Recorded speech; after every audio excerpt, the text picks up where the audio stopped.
हर महादेव। जय श्री राम प्रियजनों। आज हम आप सभी के लिए निर्जला एकादशी व्रत कथा को लेकर आए हैं। निर्जला एकादशी का प्रारंभ 6 जून को दोपहर में 2:15 से लेकर 7 जून को 4:47 प्रातः तक रहेगा। तो वहीं गृहस्थों के लिए ये 6 जून को मनाया जा रहा है और वैष्णवों के लिए 7 जून को। तो उसी के उपलक्ष्य में हम निर्जला एकादशी व्रत कथा को आज श्रवण करेंगे। सनातन धर्म में एकादशी का व्रत बहुत महत्वपूर्ण माना जाता है। एक वर्ष में 24 एकादशी आती है। इन सब एकादशियों में ज्येष्ठ शुक्ल पक्ष की एकादशी को सबसे बढ़कर फल देने वाली मानी जाती है, क्योंकि इस एक एकादशी का व्रत रखने से पूरे साल की एकादशियों का फल प्राप्त होता है। इसे पांडव या भीमसेन एकादशी के नाम से जाना जाता है। एक बार पांडवों में सबसे शक्तिशाली भीमसेन ने व्यास जी से कहा, हे परम बुद्धिमान पितामह, मेरी बात सुनिए। राजा युधिष्ठिर, माता कुंती, द्रौपदी, अर्जुन, नकुल और सहदेव ये सभी एकादशी को भोजन नहीं करते और मुझसे भी हमेशा यही कहते हैं कि भीमसेन एकादशी को तुम भी कुछ नहीं खाया करो, परंतु मैं उनसे यही कहता हूँ कि मुझ में भूख बिल्कुल भी बर्दाश्त नहीं होती। मैं भगवान की शक्ति पूजा आदि तो कर सकता हूँ, दान भी दे सकता हूँ, परंतु भोजन के बिना मैं नहीं रह सकता। इस पर व्यास जी ने कहा, हे भीमसेन, यदि तुम नरक को बुरा और स्वर्ग को अच्छा समझते हो तो हर महीने की दोनों एकादशियों को अन्न मत खाया करो। भीमसेन ने कहा, हे पितामह, मैं तो पहले ही कह चुका हूँ, मैं भूख सहन नहीं कर सकता। यदि वर्ष भर में कोई एक व्रत हो तो मैं उसे रख सकता हूँ, क्योंकि मेरे पेट में व्रत नाम वाली अग्नि है, उसे मैं भोजन करके ही शांत कर सकता हूँ। भोजन करने से वह शांत रहती है, इसलिए पूरा उपवास तो क्या, एक समय भी बिना भोजन के रहना मेरे लिए बहुत कठिन है। इसलिए आप मुझे कोई ऐसा व्रत बताइए जो वर्ष में केवल एक ही बार करना पड़े और मुझे स्वर्ग की प्राप्ति हो जाए।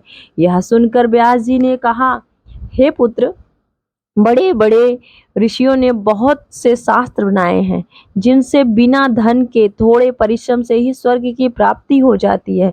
इसी प्रकार शास्त्रों में बताया गया है कि दोनों पक्षों की एकादशी का व्रत करने से मोक्ष की प्राप्ति होती है। श्री व्यास जी के वचन सुनकर भीमसेन नरक में जाने से भयभीत हो गए और कहने लगे, अब क्या करूं? महीने में 2 व्रत तो मैं नहीं कर सकता, लेकिन पूरे वर्ष में एक व्रत करने का प्रयत्न कर सकता हूँ। इसलिए पूरे वर्ष में कोई एक व्रत करने से मेरी मुक्ति हो जाए, ऐसा कोई व्रत बताइए। यह सुनकर श्री व्यास जी कहने लगे कि वृषभ और मिथुन की संक्रांति के बीच ज्येष्ठ मास की शुक्ल पक्ष की जो एकादशी आती है उसका नाम निर्जला है। तुम उस एकादशी का व्रत करो। इस एकादशी के व्रत में स्नान और आचमन के सिवा जल का वर्जित है।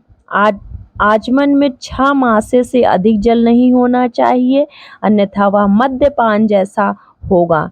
इस दिन भोजन भी नहीं करना चाहिए, क्योंकि भोजन करने से व्रत नष्ट हो जाता है।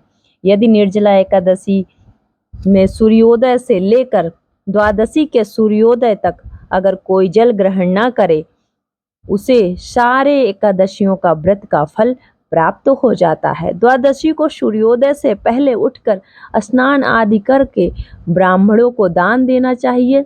इसके बाद भूखे और सच्चे ब्राह्मण को भोजन कराकर व्रती को भी भोजन कर लेना चाहिए।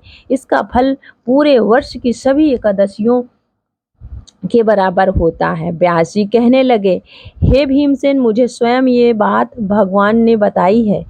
इस एकादशी का पुण्य समस्त तीर्थों और दानों से अधिक है। केवल एक दिन मनुष्य निर्जल रहने से उसे समस्त पापों से मुक्ति मिल जाती है।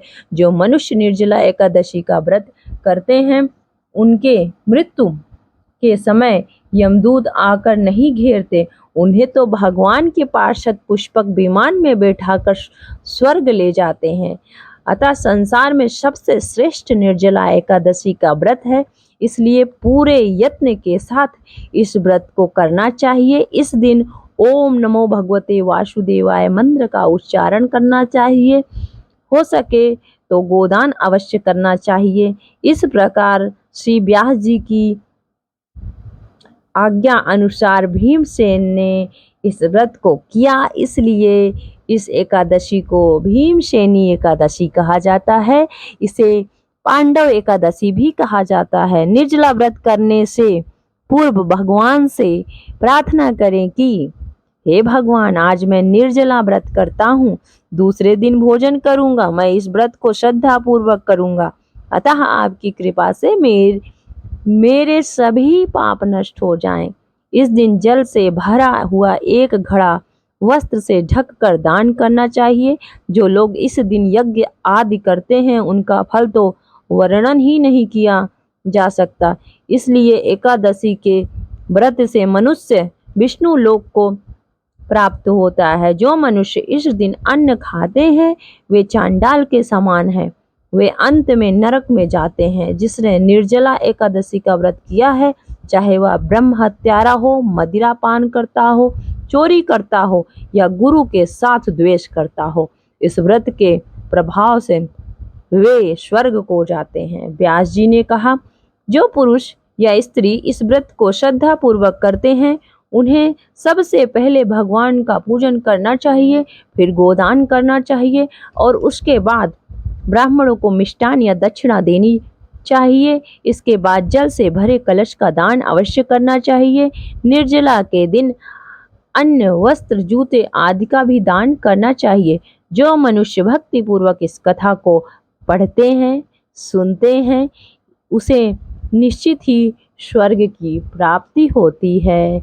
तो इस प्रकार हमारे सनातन धर्म में निर्जला एकादशी या भीमसेन एकादशी कथा का महत्व है। तो इस कथा को सुनकर आपको कैसा लगा, ये कथा आपको कैसी लगी, आपको पसंद आई हो तो औरों को भी शेयर करें। और हाँ, कमेंट बॉक्स में ओम नमो भगवते वासुदेवाय एक बार जरूर लिखें। तो प्रेम से बोलिए सत्यनारायण भगवान की जय। हर हर महादेव। जय श्री राम।